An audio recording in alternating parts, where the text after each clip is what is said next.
এই ঘটনা শোনানো হয়েছিল। আল্লাহ রাসূল সাল্লাল্লাহু আলাইহি ওয়াসাল্লাম স্বয়ং নিজে তিনি ওই মা শোকা এবং তার সন্তানদের কবর থেকে একটা মিশকের সুঘ্রাণ আসতেছিল। আল্লাহ রাসূল সাল্লাল্লাহু আলাইহি ওয়াসাল্লাম মেরাজের রজনীতে স্বয়ং তিনি নিজে পেয়েছেন। তো আল্লাহ পাক রব্বুল আলামিন ঈমানের উপর অটল অবিচল থাকার কারণে, আল্লাহর উপর পূর্ণ আস্থা জীবনের শেষ মুহূর্ত পর্যন্ত রাখার কারণে আল্লাহ পাক রব্বুল আলামিন কিয়ামতের পূর্বেই তাদের কবরটাকে জান্নাত বানিয়ে দিয়েছেন। তো দিয়েছেন, তাদের কবর থেকে এমন একটা সুঘ্রাণ আল্লাহ রাব্বুল আলামিন চতুর্দিকে ছড়িয়ে দিয়েছেন বলে সুবহানাল্লাহ। আল্লাহ রাসূল সাল্লাল্লাহু আলাইহি ওয়াসাল্লাম যখন এই মেরাজের রজনীতে আকাশে ভ্রমণ করতেছিলেন, প্রত্যেকটা আসমানে এক একজন নবীর সাথে দেখা হয়েছিল।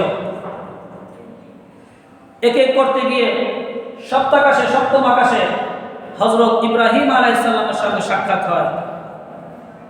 আল্লাহ রাসূল সাল্লাল্লাহু আলাইহি ওয়াসাল্লামকে তিনি অভিবাদন জানান, তাকে সালাম দেন। এরপরে ইব্রাহিম আলাইহিস সালাম উম্মতে মুহাম্মাদের জন্য একটা বার্তা পাঠান আল্লাহ রাসূল সাল্লাল্লাহু আলাইহি ওয়াসাল্লামের মাধ্যমে।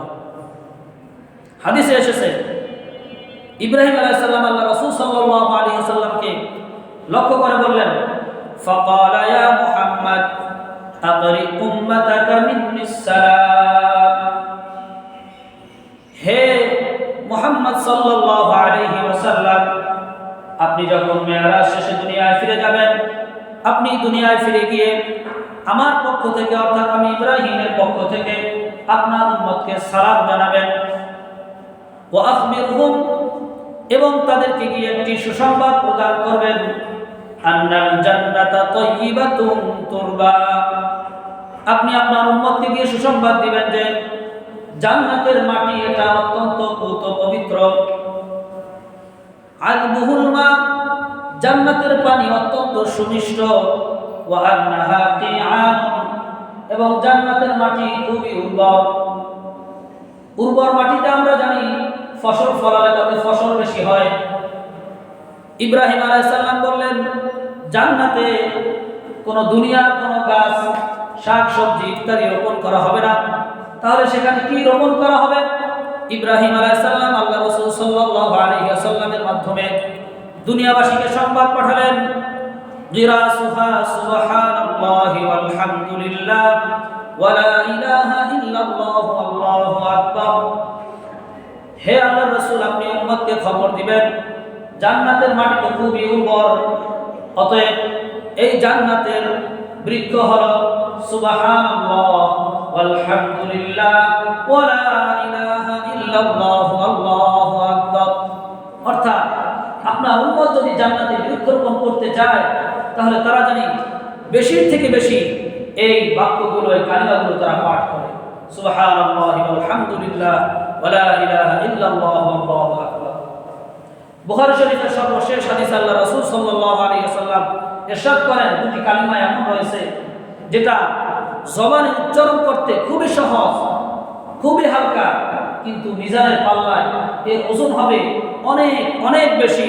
সেই কালিমা দুটি হলো সুবহানাল্লাহি ওয়া বিহামদিহি সুবহানাল্লাহিল আযীম। অতএব আল্লাহ রাসূল সাল্লাল্লাহু আলাইহি ওয়াসাল্লামকে হযরত ইব্রাহিম আলাইহিস সালাম মেরাজের রজনীতে এই সুসংবাদ প্রদান করলেন যে আপনার উম্মতকে এই কালিমাগুলো বেশি বেশি পাঠ করতে পারবেন, তাহলে তাদের জন্য আল্লাহ রাব্বুল আলামিন জান্নাতে বৃক্ষরোপণ করবেন বলে সুবহানাল্লাহি ওয়া বিহামদিহি। আল্লাহ রাসূল সাল্লাল্লাহু আলাইহি ওয়াসাল্লাম জান্নাতে ভ্রমণ করতেছিলেন, হঠাৎ একটা নহর, একটা কূপের সামনে গিয়ে আল্লাহ রাসূল সাল্লাল্লাহু আলাইহি ওয়াসাল্লাম থামলেন।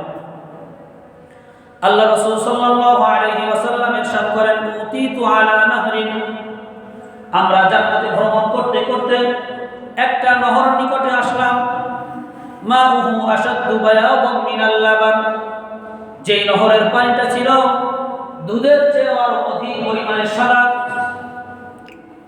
ওয়া আহলা মিনাল আসাল, যেই নহরের পানি ছিল মধুর চেয়ে অধিক মিষ্ট। রিহুহু আতয়াবু মিনাল মিস্ক, যেই পানি থেকে যে ঘ্রাণ আসছিল সেটা মিশক আম্বরের চেয়ে অধিক সুঘ্রাণ ছিল বলে সুবহানাল্লাহি ওয়া বিহামদিহি। আল্লাহ রাসূল সাল্লাল্লাহু আলাইহি ওয়াসাল্লাম আশ্চর্যান্বিত হয়ে জিবরিল আমিনকে জিজ্ঞেস করলেন, এটা আবার কি কূপ, এটা আবার কি নহর?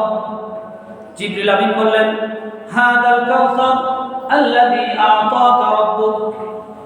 আল্লাহ রাসূলকে জিবরিল আমিন বললেন যে এটা হলো হাউজে কাউসার, যেটা আপনাকে আপনার রব বিশেষভাবে দান করেছেন। বলে সুবহানাল্লাহি ওয়া বিহামদিহি। যেটা অন্য কোন নবী, অন্য কোন রাসূলকে আল্লাহ রাব্বুল আলামিন দান করেন নাই। এমন একটা নহর আপনাকে দান করছে, যার পানি হলো দুধের চেয়ে সাদা, আবার মধুর চেয়েও মিষ্টি, যার ঘ্রাণ, পানি থেকে যে ঘ্রাণ আসতেছে সেটা মিশক আম্বরের চেয়েও অধিক সুঘ্রাণ যুক্ত। বলে সুবহানাল্লাহি ওয়া বিহামদিহি। কিয়ামতের দিন কেউ যদি এক ঢোক ওই পানি পান করতে পারে, কোনো দিন আর তার পিপাসা লাগবে না। বলে সুবহানাল্লাহি ওয়া বিহামদিহি। সাহাবা কেরাম রাদিয়াল্লাহু আনহুম আজমাইন যখন এই হাদিস শুনছিলেন তখন জিজ্ঞেস করছিলেন যে এই পানি কারা পান করবে? আল্লাহ রাসূল সাল্লাল্লাহু আলাইহি ওয়াসাল্লাম বলেন, যারা আমার খাঁটি উম্মত হবে তাদেরকে কিয়ামতের ময়দানে ওই কঠিন দিনে আমি নিজ হাতে হাউজে কাউসারের পানি পান করাবো। বলে সুবহানাল্লাহি ওয়া বিহামদিহি। আল্লাহ রাসূলের সাহাবীরা জিজ্ঞেস করলেন, আপনি কিভাবে চিনবেন আপনার খাঁটি উম্মতদেরকে? আল্লাহ রাসূল সাল্লাল্লাহু আলাইহি ওয়াসাল্লাম বলেন যে আমার উম্মতদেরকে আমি চিনব, খাঁটি উম্মতদেরকে চিনব তারা এই মেরাজের রজনীতে আল্লাহ রাব্বুল আলামিন যে 5 ওয়াক্ত নামাজ দান করেছেন, যারা এই 5 ওয়াক্ত নামাজ সুন্দরভাবে আদায় করবে, সঠিক সময় আদায় করবে, তাদের চেহারাটা নূরে নূরান্বিত হয়ে ঝলমল করতে থাকবে। বলে সুবহানাল্লাহি ওয়া বিহামদিহি। গুররাম মুহাজ্জালিন মিন আথারিল ওযু, ওযুর অঙ্গপ্রত্যঙ্গগুলো ঝলমল ঝলমল করতে থাকবে। আল্লাহ রাসূল সাল্লাল্লাহু আলাইহি ওয়াসাল্লাম এই নূর দেখে, চিহ্ন দেখে উম্মতদেরকে যাচাই বাছাই করে তিনি হাউজে কাউসারের পানি পান করাবেন।